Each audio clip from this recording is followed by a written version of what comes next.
আসসালামু আলাইকুম। আমার বলার কোনো ভাষা নেই, কিভাবে শুরু করব সেটাও বুঝতে পারছি না। আমার মতো সারা দেশের লোক আজকে হতবাক। এরকম একটা কাণ্ড হতে পারে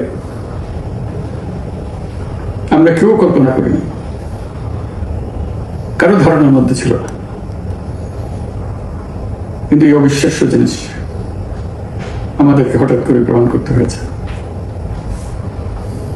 মাইলস্টোন স্কুল অ্যান্ড কলেজের যে দুর্ঘটনা, প্রশিক্ষণ বিমান বিধ্বস্ত হয়ে কচি শিশুদের উপরে ঝাঁপিয়ে পড়ল, আগুনে পুড়ে মরল। মা বাপদের আমরা কি জবাব দেব? কি বলবো তাদেরকে?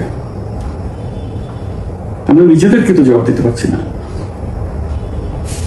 অজানা শিশুদের মুখ সবার চোখে ভেসে উঠছে। সারা জাতি হতভম্ব, বাকরুদ্ধ। শোকাহত বললে খুব কম বলা হবে। এই দুর্ঘটনার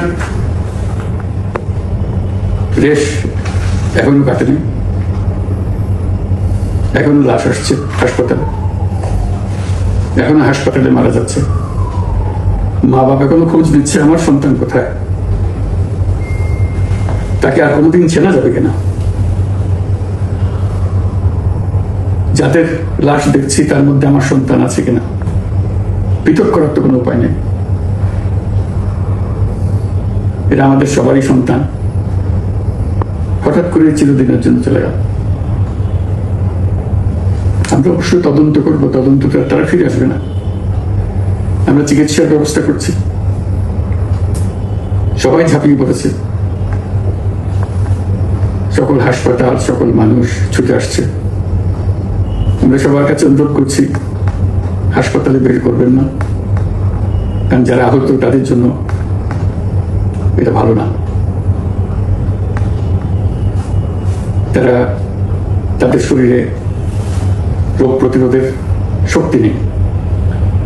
আমরা ভিড়ে থাকলে আমাদের শরীর থেকে কি রোগ তাদের মধ্যে ছড়িয়ে পড়বে তা বলা মুশকিল। কাজে দূরে থেকে দোয়া করেন সবাই। আমরা বাবা মা আত্মীয় স্বজন সবার কাছে আমাদের সহানুভূতি জানাচ্ছি। বাংলাদেশের যত সন্তান আছে সবাই আপনাদের সন্তান। আমরা নিজেদের মনকে সান্ত্বনা দেওয়ার চেষ্টা করুন। আমরা সবাই নিজেদের মনে সান্ত্বনা দিচ্ছি, কিন্তু আপনাদের সান্ত্বনা বিরাট ব্যাপার। আমরা আপনাদের সঙ্গে, আমরা সবাই আপনাদের সঙ্গে আছি, জাতির সমস্ত লোক আপনাদের সঙ্গে আছে। আমরা তাদের জন্য শোক দিবস ঘোষণা করেছি। আগামীকাল শোক দিবস, আমরা সবাই মিলে তাদের কথা স্মরণ করব, তাদের আত্মার শান্তি কামনা করব। আজকে থেকে সবাই তাদের আত্মার জন্য, তাদের রোহের জন্য মাগফিরাত কামনা করব। আল্লাহ আপনাদেরকে শান্তি দিন। আমাদের জাতির সবাইকে, যারা এই দুর্ঘটনায় বিধ্বস্ত,